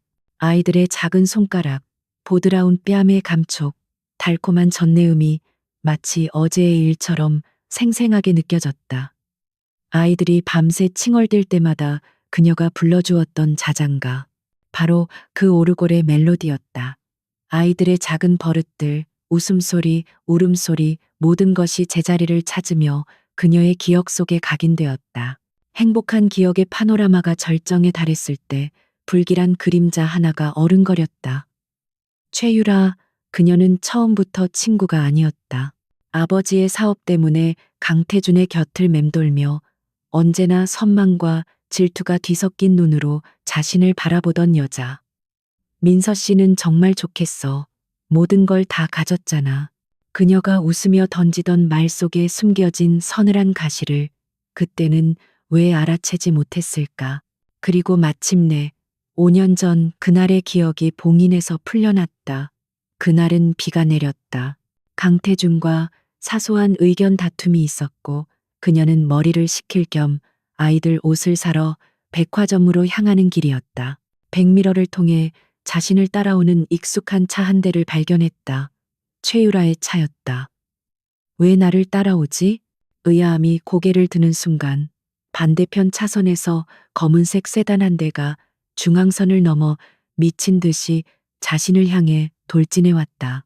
피할 시간이 없었다. 핸들을 꺾는 것이 그녀가 할 수 있는 전부였다. 굉음과 함께 세상이 뒤집혔다. 부서지는 유리 파편, 찌그러지는 차체, 온몸을 덮치는 끔찍한 고통. 희미해져가는 의식 속에서 그녀는 누군가가 자신의 차문을 여는 것을 보았다. 필사적으로 도움을 요청하려 고개를 들었을 때 그녀의 눈에 비친 것은 악마의 얼굴이었다. 비에 젖은 채 자신을 차갑게 내려다보는 최유라의 얼굴. 그 얼굴에는 걱정이나 동정이 아닌 오랫동안 기다려온 순간을 맞이한 자의 잔인한 희열과 승리감이 떠올라 있었다. 이제 모든 건 내 차지가 될 거야. 그녀가 속삭이는 목소리를 마지막으로 안민서의 세상은 완전한 어둠에 잠겼다. 그녀는 사고를 당한 것이 아니었다. 철저하게 계획된 살인 미수였다. 거대한 기억의 홍수가 휩쓸고 지나간 후 민서는 다시 현실로 돌아왔다. 그녀는 여전히 강태준의 품에 안겨 있었다. 하지만 그녀의 눈빛은 이전과 완전히 달라져 있었다. 길 잃은 아이의 공포와 혼란은 사라지고 그 자리에는 5년의 세월을 뛰어넘은 깊은 슬픔과 모든 것을 되찾겠다는 강인한 의지, 그리고 배신자에 대한 불타는 분노가 자리 잡고 있었다. 바보는 죽었다. 안민서가 돌아온 것이다. 강태준은 그녀의 변화를 가장 먼저 알아차렸다. 방금 전까지 공포로 떨리던 눈동자가 이제는 밤하늘의 별처럼 차갑고 선명하게 빛나고 있었다. 그는 숨을 죽인 채 조심스럽게 물었다. 민서야, 혹시 기억나는 거야? 그의 목소리는 희망과 두려움으로 미세하게 떨리고 있었다. 민서는 천천히 고개를 끄덕였다. 그녀는 손을 들어 그의 뺨을 감쌌다. 익숙한 감촉에 강태준의 눈시울이 뜨거워졌다. 그녀는 마치 오랜 세월의 먼지를 닦아내듯 그의 얼굴을 부드럽게 쓸어내리며 메마른 입술을 열었다. 태준 씨, 나 데리러 와줬구나. 그녀의 목소리는 예전처럼 맑고 힘이 있었다. 그리고 그녀의 표정은 차갑게 굳어졌다. 그녀의 시선은 허공의 한 점, 최유라가 있을 곳을 향했다. 그 여자였어. 처음부터 끝까지 최유라였어. 그것은 의문이나 추측이 아니었다. 모든 것을 목격한 자의 흔들림 없는 선언이었다. JH그룹 창립 30주년 기념 파티는 서울의 밤을 가장 화려하게 밝히고 있었다. 최고급 호텔의 그랜드 볼룸은 대한민국을 움직이는 정재계 인사들과 미디어, 그리고 사교계 명사들로 가득 찼다. 샹들리에의 눈부신 빛 아래 사람들은 샴페인 잔을 부딪히며 웃고 이야기했지만 그 화려함 속에는 보이지 않는 긴장감과 계산이 흐르고 있었다. 그 중심에는 단연 JH그룹의 총수 강태준과 그의 옆자리를 지키고 있는 최유라가 있었다. 최유라는 오늘 밤의 진정한 주인공이 된 듯한 기분에 취해 있었다. 그녀는 우아한 드레스를 입고 마치 여왕처럼 손을 흔들며 사람들의 인사를 받았다. 안민서를 처리했다는 연락을 받은 후 그녀의 마음을 짓누르던 마지막 불안감마저 사라진 상태였다. 이제 강태준과의 결혼 발표는 시간 문제였다. 태준 씨 옆에 있으니 정말 보기 좋네요. 최유라 씨, 곧 좋은 소식 들려주는 거죠? 한 그룹의 회장이 짓궂게 웃으며 묻자 최유라는 수줍은 듯 미소 지으며 강태준의 팔짱을 더 세게 꼈다. 하지만 강태준은 그저 무표정하게 서 있을 뿐이었다. 그의 몸은 파티장에 있었지만 그의 영혼은 다른 곳에 가 있었다. 그의 침묵은 폭발 직전의 화산처럼 위험한 에너지를 품고 있었다. 파티의 하이라이트인 강태준의 기념 연설 시간이 다가왔다. 사회자의 소개와 함께 그가 단상으로 걸어나가자 장내의 모든 조명이 그에게 집중되었다. 카메라 플래시가 쉴 새 없이 터졌고 모두가 숨을 죽인 채 그의 입이 열리기를 기다렸다. 최유라는 가장 앞에서 승리감에 도취된 표정으로 그를 바라보고 있었다. 그녀가 꿈꿔왔던 모든 것이 이루어지기 직전이었다. 강태준이 마이크 앞에 서서 입을 여는 순간이었다. 쿵 하는 소리와 함께 볼룸의 거대한 정문이 활짝 열렸다. 모든 사람들의 시선이 약속이라도 한 듯 문 쪽으로 향했다. 파티의 흐름을 깨는 갑작스러운 돌발 상황의 장내는 웅성거리기 시작했다. 그리고 그곳에 한 여자가 서 있었다. 그녀는 더 이상 남루한 행색의 거지도 수수한 차림의 보모도 아니었다. 몸의 곡선을 우아하게 드러내는 짙은 남색 드레스는 그녀의 하얀 피부를 더욱 돋보이게 했다. 단정하게 빗어 넘긴 머리와 옅은 화장은 그녀 본연의 아름다움을 극대화했다. 하지만 사람들의 시선을 사로잡은 것은 그녀의 외모가 아니었다. 슬픔과 분노, 그리고 강인한 의지가 뒤섞인 그 어떤 보석보다도 강렬하게 빛나는 그녀의 눈빛이었다. 장내는 순식간에 정적에 휩싸였다. 저 여자는 누구인가? 사람들은 서로 눈빛을 교환하며 수군거렸다. 단상 아래에 서 있던 최유라는 자신의 눈을 의심했다. 사라졌어야 할, 아니, 죽었어야 할 안민서가 유령처럼 자신의 눈앞에 서 있었다. 그녀의 얼굴에서 핏기가 사라지고 손에 들고 있던 샴페인 잔이 바닥으로 떨어져 날카로운 파열음을 내며 깨졌다. 안민서는 그 어떤 망설임도 없이 붉은 카펫이 깔린 길을 따라 단상을 향해 걸어왔다. 수백 개의 시선이 칼날처럼 그녀에게 꽂혔지만 그녀는 조금도 위축되지 않았다. 그녀의 발걸음은 잃어버린 자신의 왕좌를 되찾으러 온 여왕처럼 당당했다. 그녀는 단상에 올라 멍하니 서 있는 강태준의 옆에 섰다. 강태준은 말없이 자신이 잡고 있던 마이크를 그녀에게 넘겨주었다. 민서는 잠시 숨을 고르고 장내를 가득 메운 사람들을 천천히 둘러보았다. 그리고 차분하지만 마이크를 통해 볼륨 전체를 울리는 힘 있는 목소리로 입을 열었다. 제 이름은 안민서입니다. 강태준 회장의 아내이자 강준우, 강서연 두 아이의 엄마입니다. 그녀의 첫마디는 그 자체로 거대한 폭탄이었다. 장내는 아수라장이 되었다. 기자들은 미친 듯이 카메라 셔터를 눌러댔다. 지난 5년간 여러분 중 많은 분들은 제가 죽었거나 혹은 제 가정을 버리고 떠났다고 알고 계셨을 겁니다. 그녀는 말을 이으며 시선을 단상 아래의 최유라에게 고정했다. 하지만 저는 사라진 것이 아니었습니다. 도둑 맞았던 겁니다. 제 인생과 제 남편, 그리고 제 아이들까지 바로 저 여자 최유라 씨에게 모든 것을 빼앗겼습니다. 거짓말, 저 여자는 미쳤어. 어디서 나타난 사기꾼이야. 최유라가 이성을 잃고 비명을 질렀다. 태준 씨, 저 여자 좀 끌어내줘요. 경호원들, 뭐 하는 거야? 하지만 강태준은 미동도 하지 않았다. 오히려 그는 민서의 어깨를 감싸 안으며 그녀를 지지하고 있음을 온몸으로 보여주었다. 민서는 품에서 낡은 오르골을 꺼내 보였다. 이것은 제가 제 아이들에게 매일 밤 불러주던 자장가입니다. 최유라 씨는 단 한 번도 들어본 적 없는 노래죠. 그녀는 최유라를 향해 서늘하게 물었다. 당신이 정말 내 아이들의 엄마라면 이 노래를 알 리가 없겠죠. 내가 없는 동안 내 아이들에게 자장가 한번 제대로 불러준 적이나 있습니까? 최유라는 아무 대답도 하지 못하고 입술만 파르르 떨었다. 바로 그때 강태준이 앞으로 나섰다. 제 아내의 말은 모두 사실입니다. 그의 낮은 목소리가 장내의 소란을 잠재웠다. 그는 박 비서에게 신호를 보냈다.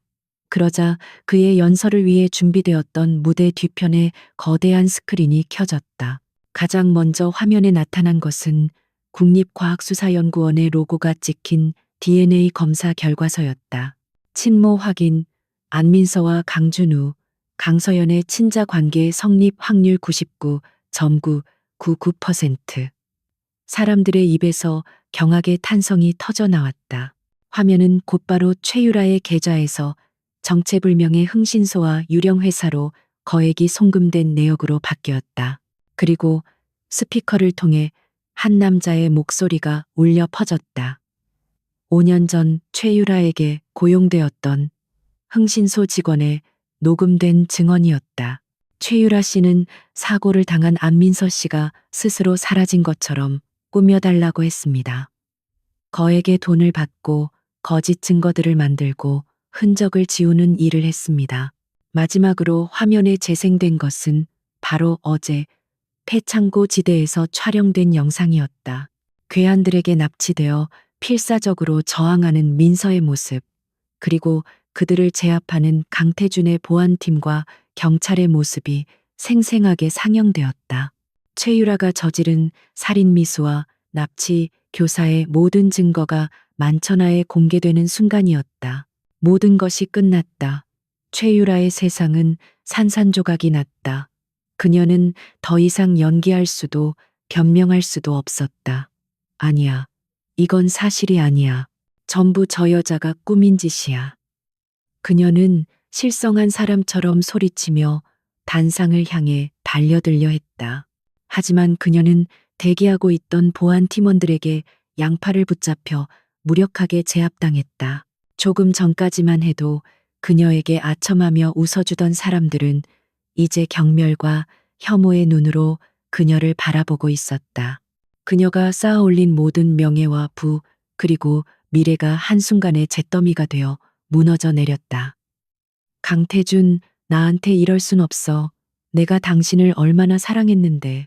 그녀의 처절한 절규는 쏟아지는 카메라 플래시 소리에 묻혀 공허하게 흩어졌다.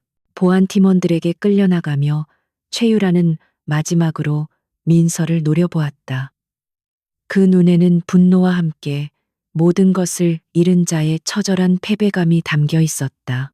민서는 그 시선을 피하지 않고 똑바로 마주했다. 그녀의 눈에는 동정심은 없었다. 그저 빼앗겼던 자신의 것을 되찾은 자의 차가운 평온함만이 존재했다. 최유라가 끌려나가자 파티장은 잠시 정적이 흘렀다. 강태준은 민서의 손을 굳게 잡았다. 두 사람은 함께 단상 위에 서서 자신들을 향해 터지는 수많은 플래시 세례를 묵묵히 받아냈다. 기나긴 전쟁은 끝났다. 하지만 민서는 승리의 기쁨보다 지난 5년간의 잃어버린 시간에 대한 깊은 허무함과 앞으로 마주해야 할 상처를 치유하는 과정의 무게를 느끼고 있었다. 파티장을 빠져나와 저택으로 돌아오는 차 안은 무거운 침묵에 잠겨 있었다.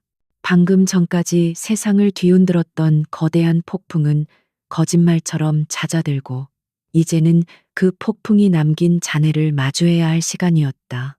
강태준은 말없이 운전대를 잡고 있었지만 핸들을 쥔 손에는 핏줄이 선명했다. 그의 마음속에서는 최유라에 대한 살인적인 분노와 5년 동안 진실을 몰랐던 자신에 대한 자책감, 그리고 아내를 되찾았다는 안도감이 뒤엉켜 있었다. 안민서는 창밖으로 스쳐 지나가는 서울의 야경을 멍하니 바라보았다. 모든 것이 제자리를 찾았지만 그녀의 마음은 이상하게도 공허했다. 잃어버린 5년이라는 시간의 무게가 현실이 되어 그녀의 어깨를 짓눌렀다. 길 위에서 바보로 살았던 시간들, 추위와 굶주림 속에서 느꼈던 외로움, 그리고 무엇보다 아이들의 가장 소중한 순간들을 놓쳐버렸다는 아픔이 심장을 저미게 했다. 저택의 문이 열리고 차가 멈춰 섰다. 며칠 전 보모의 신분으로 처음 이 집에 들어왔을 때와는 모든 것이 달라져 있었다.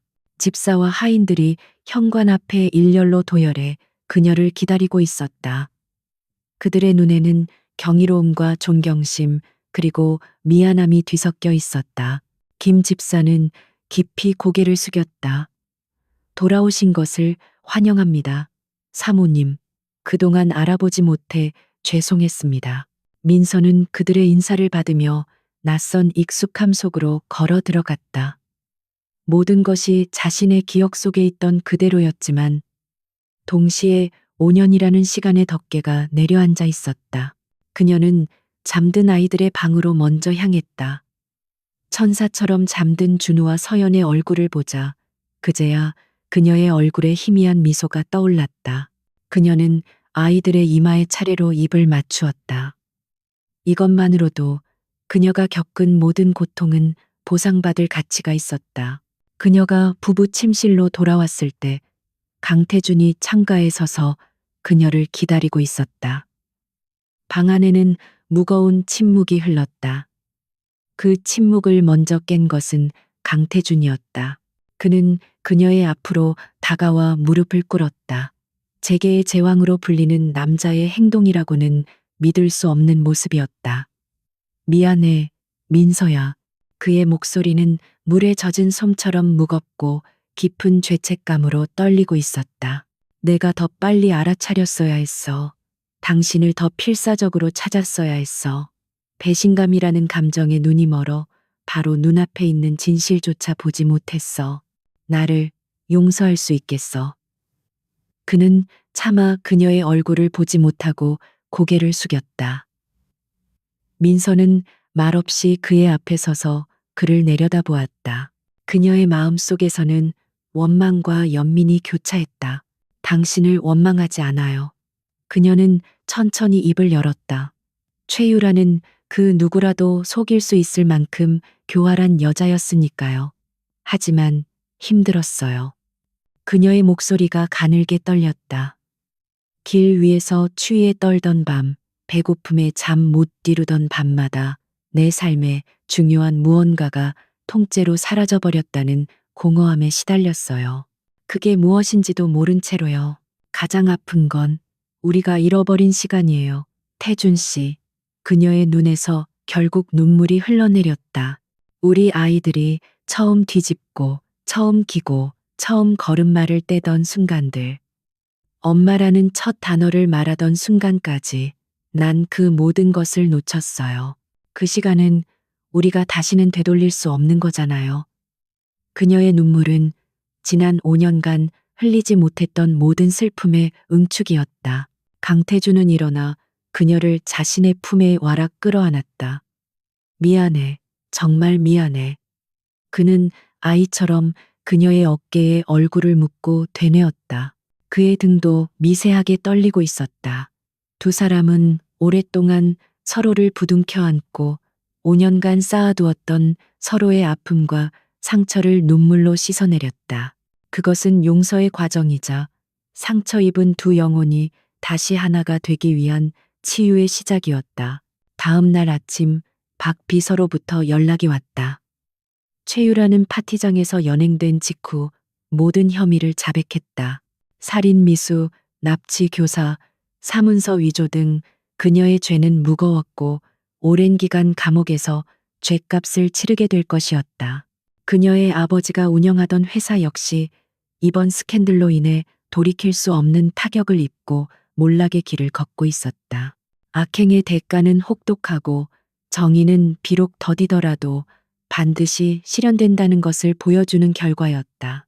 이제 그들에게 남은 가장 중요한 과제는 아이들에게 진실을 설명하는 것이었다. 두 사람은 아이들의 눈높이에 맞춰 어떻게 이야기해야 할지 오랫동안 상의했다. 그리고 그날 오후 두 사람은 준우와 서연을 거실 소파에 앉히고 마주 보았다. 아이들은 무언가 중요한 이야기가 시작될 것을 직감하고 긴장한 표정이었다. 민서가 먼저 부드럽게 입을 열었다. 준우야, 서연아. 아줌마를 처음 봤을 때 왠지 모르게 친근하고 좋았던 거 기억나?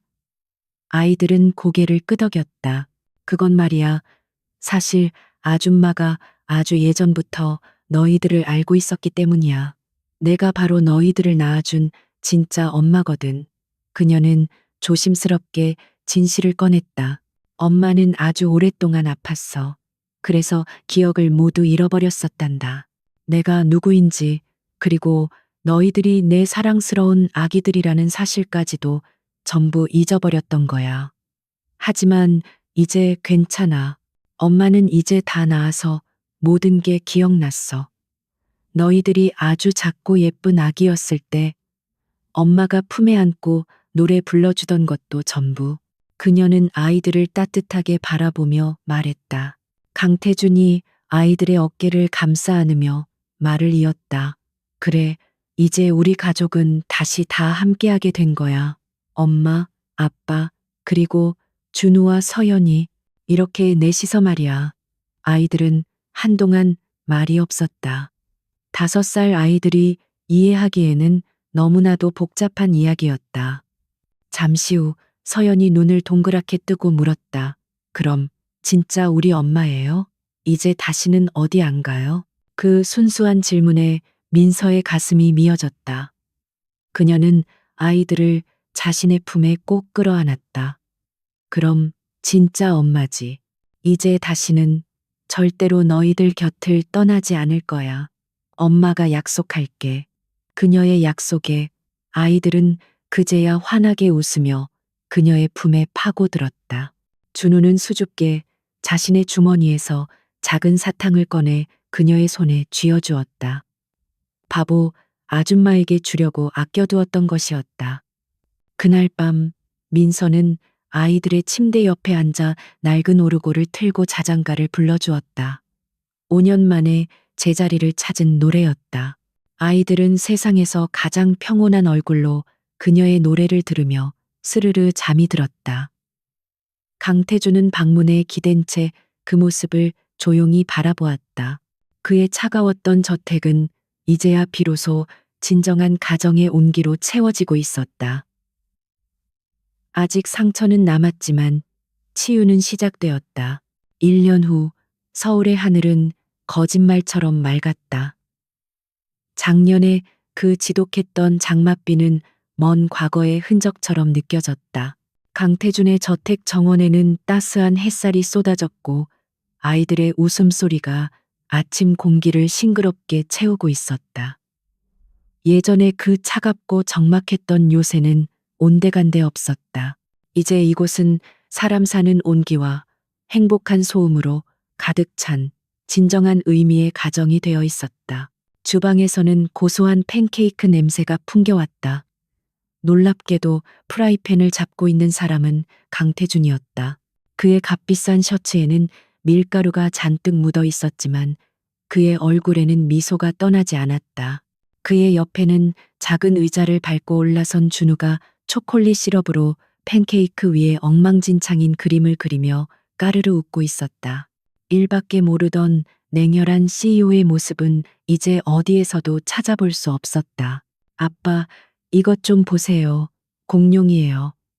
준우가 자랑스럽게 자신의 작품을 선보이자 강태준은 진심으로 감탄하며 아들의 머리를 쓰다듬었다. 우와, 정말 멋진 티라노사우루스인데? 우리 아들 화가해도 되겠어. 그의 다정한 칭찬에 준우의 어깨가 으쓱 올라갔다. 그 모습을 지켜보던 민서의 얼굴에도 행복한 미소가 번졌다. 그녀는 거실 소파에 앉아 서연의 머리를 따아주고 있었다. 엄마, 오늘은 노란색 리본으로 묶어주세요. 병아리처럼요. 서연의 애교 섞인 부탁에 민서는 웃으며 고개를 끄덕였다. 그녀는 이제 더 이상 과거의 상처에 얽매여 있지 않았다. 그녀는 완벽하게 아내와 엄마의 자리를 되찾았고 그 안에서 누구보다 강하고 빛나는 사람이 되었다. 그녀는 단순히 가정주부로만 머무르지 않았다. 그녀는 JH그룹의 지원을 받아 자신처럼 기억을 잃거나 길 위에서 고통받는 사람들을 돕기 위한 재단을 설립했다. 그녀의 명석한 두뇌와 따뜻한 마음은 재단을 성공적으로 이끌었고 많은 사람들에게 새로운 삶의 희망을 주었다. 그녀는 잃어버린 5년의 시간을 세상을 향한 더 큰 사랑으로 채워나가고 있었다. 아침 식사 시간은 언제나처럼 화기애애했다. 아이들은 서로에게 음식을 먹여주며 장난을 쳤고 강태준과 민서는 그런 아이들을 사랑스럽게 바라보며 서로의 안부를 물었다. 평범하지만 그래서 더없이 소중한 일상이었다. 식사가 끝난 후 강태준은 아이들의 뺨에 뽀뽀를 하고 회사로 향했다. 그는 더 이상 일에 파묻혀 새벽에 나가고 한밤중에 들어오는 가장이 아니었다. 회사에서도 그의 변화는 모두가 느끼고 있었다. 그는 여전히 예리하고 카리스마 넘치는 경영자였지만 예전의 냉혹함 대신 직원들을 존중하고 배려하는 인간적인 리더로 변해 있었다. 그의 개인적인 행복이 회사 전체에 긍정적인 에너지를 불어넣고 있었다. 박 비서는 회장님의 변화를 가장 가까이에서 지켜보며 진심으로 기뻐하고 있었다. 그날 오후 민서는 아이들과 함께 정원에서 꽃을 심고 있었다. 5년 동안 방치되어 있던 화단은 이제 형형색색의 아름다운 꽃들로 가득했다. 그녀는 아이들에게 흙을 만지는 법과 씨앗을 심는 법을 가르쳐 주었다. 아이들은 신이 나서 흙장난을 치며 웃었다. 그녀의 손톱 밑에 흙이 끼고 옷이 더러워졌지만 그녀의 얼굴은 그 어느 때보다도 평화로워 보였다. 다들 뭐 하고 있나? 퇴근한 강태준이 넥타이를 느슨하게 풀며 정원으로 걸어 나왔다. 아빠, 아이들은 그를 발견하고 달려가 그의 다리에 매달렸다. 그는 아이들을 번쩍 들어 양팔에 하나씩 안았다. 그의 얼굴에는 하루의 피로가 눈 녹듯 사라져 있었다. 그는 민서에게 다가가 그녀의 이마에 부드럽게 입을 맞췄다. 네 사람은 정원의 낡은 그네 의자에 나란히 앉았다. 강태준이 직접 수리하고 페인트 칠까지 새로 한 것이었다. 그는 아이들을 바라보며 나지막이 말했다. 이렇게 보고 있으니 우리가 겪었던 일들이 전부 꿈만 같아. 그의 목소리에는 깊은 감회가 서려 있었다. 민서는 그의 어깨에 머리를 기댔다. 상처는 남았죠. 하지만 그 상처가 지금 이 순간이 얼마나 소중한지를 매일 깨닫게 해줘요. 그녀는 자신의 팔에 희미하게 남은 흉터를 어루만졌다.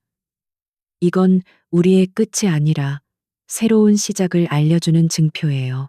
그녀의 말에 강태주는 그녀의 손을 더욱 굳게 잡았다.